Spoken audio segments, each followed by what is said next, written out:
2.6, proof statements about segments and angles. In this lesson, we're going to start writing proofs using geometric theorems.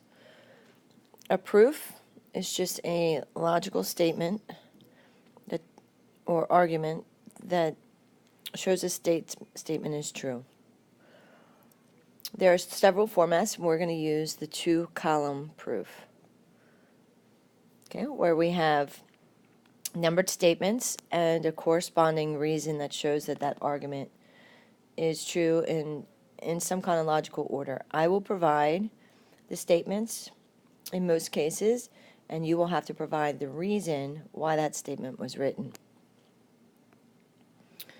So the left-hand column is going to be the statements. The right-hand column is going to be the explanation or the reason. And the reasons can be a definition, could be a theorem, could be a postulate. So I'm referring to a problem in the previous lesson. We're going to write a two-column proof for the situation that says that I start with angles 1 and 3 congruent, and I want to prove that EBA, here's EBA, is congruent to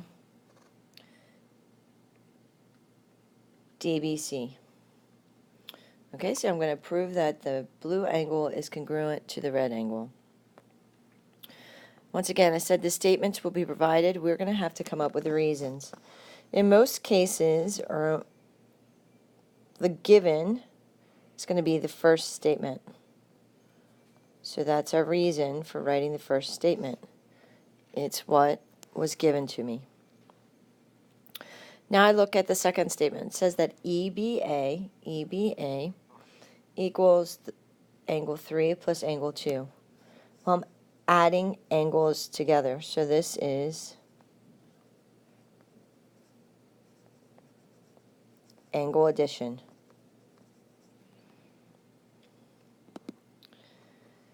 What's happening from the second statement to the third statement? You see that I am substituting 1 in for 3. So this is substitution. The fourth statement says that I add angles 1 and 2 together and get DBC. So once again, this is angle addition.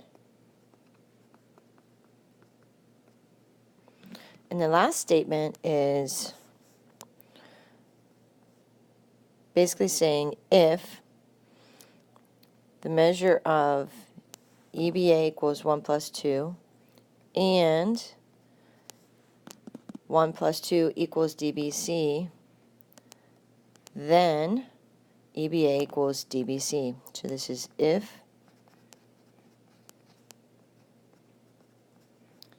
A and B,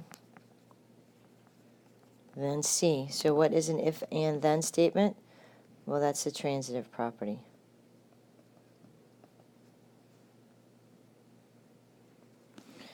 So your theorem postulate sheet that you used for the last quiz, or if you didn't use it for the last quiz, you definitely probably want to have available to look at to see if you can figure out what these reasons are.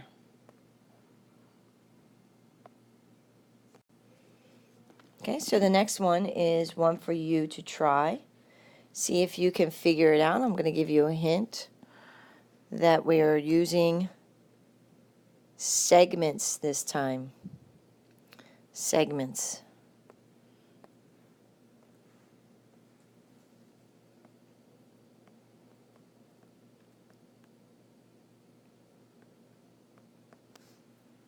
So pause the video and see if you can figure out the reasons, and then I will give you the answers and give you some explanation.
Okay, looking at this, hopefully you got some of these right.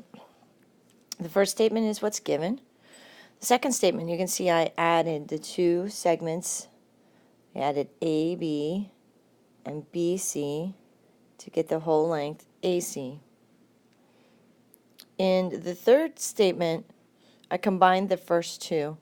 Or you might have decided that AB plus AB was substituted in place of AC. I would allow you to use substitution even though there's more transitive property because of the fact that I'm substituting more than one item in there for AC. So substitution and transitive property are kind of confusing as far as which one is the proper one to use. But I would allow you, if you saw that as substitution, I would allow that even though we were substituting AB plus AB. Otherwise, it's a transitive property if AB plus AB equals AC and AC equals AB plus BC, then AB plus AB equals AB plus BC. And then going to the last step, what's happening is AB is on both sides, so I'm subtracting AB from both sides to get AB equals BC.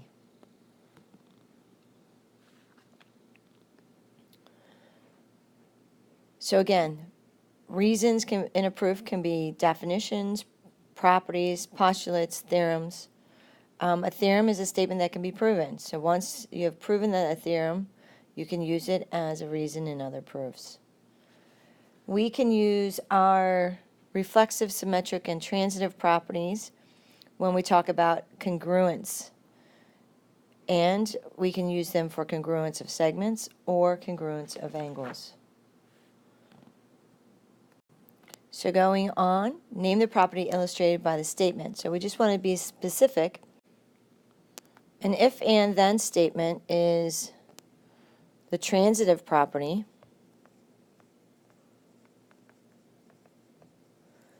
And to be specific, it's transitive property of congruence. And if you want to also say angles. An if-then statement is symmetric. Symmetric property of congruence. And if you want to be specific here, it's of segments. So go ahead and name the property illustrated by the two statements. Just keep in mind that we are now talking about congruence.